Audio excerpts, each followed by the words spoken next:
বিএনপির রাজনীতির দুই বুনিয়াদ, দুটি নীতি জাতির সামনে স্পষ্ট। এক হলো মুনাফিকের রাজনীতি, আর এক হলো সুবিধাবাদের রাজনীতি।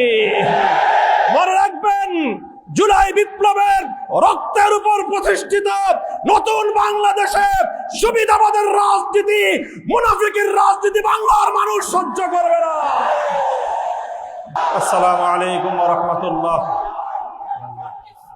আলহামদুলিল্লাহ ওয়া কাফা ওয়া সালামুন আলা ইবাদিহিল্লাযিনা ইসতাফা, আম্মা বা'দ। 11 দলীয় ঐক্যের পক্ষ থেকে আয়োজিত গণভোটের রায় বিরোধী সরকারের অবস্থানের প্রতিবাদ, গণভোটের রায় কার্যকর করার দাবিতে বিক্ষোভ মিছিল পূর্ববর্তী এই সমাবেশে উপস্থিত নেতৃবৃন্দ, সমবেত বিক্ষুব্ধ জনতা, একটা গল্প শুনেছি আমরা গ্রাম বাংলার। একজন মা, সে তার নিজের ছেলে এবং নিজের মেয়ের জামাতা সম্পর্কে মন্তব্য করতে গিয়ে বলেন, আমার ছেলেটা খুব খারাপ, শুধু শাশুড়ির কথা শুনে, আর আমার মেয়ের জামাইটা খুব ভালো, কারণ সে শুধু আমার কথা শুনে। কথা শুনলে মেয়ের জামাই ভালো, আর কথা না শুনলে নিজের ছেলেও খারাপ। আজকে বিএনপির হয়েছে সেই সুবিধাবাদের রোগ।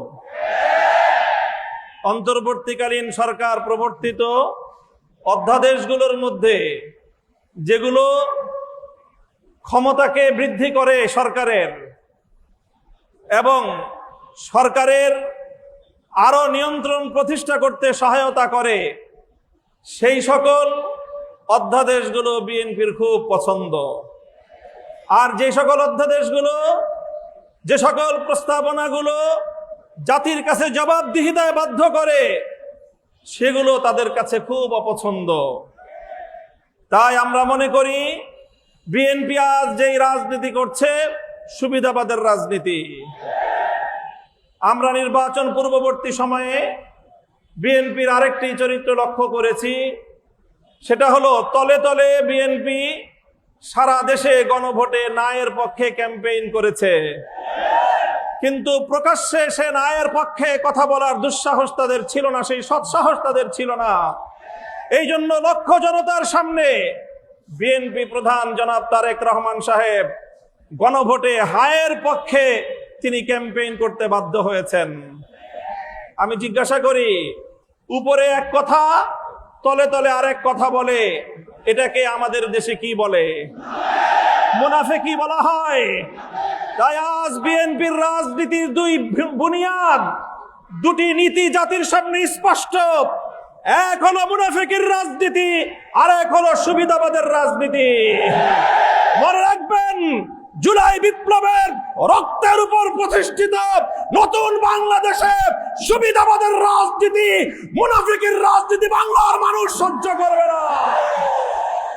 জনগণের পক্ষে, দেশের পক্ষে আপনারা যদি অবস্থান গ্রহণ করতে ব্যর্থ হন, দেশের জনগণের ম্যান্ডেটকে যদি আপনারা বৃদ্ধাঙ্গুলি প্রদর্শন করেন, বারবার বলছি, এদেশের জনগণের গণরায়কে যদি হাইকোর্ট দেখান, এদেশের জনগণ রাজপথে আপনাদেরকে মোকাবেলা করবে ইনশাআল্লাহ।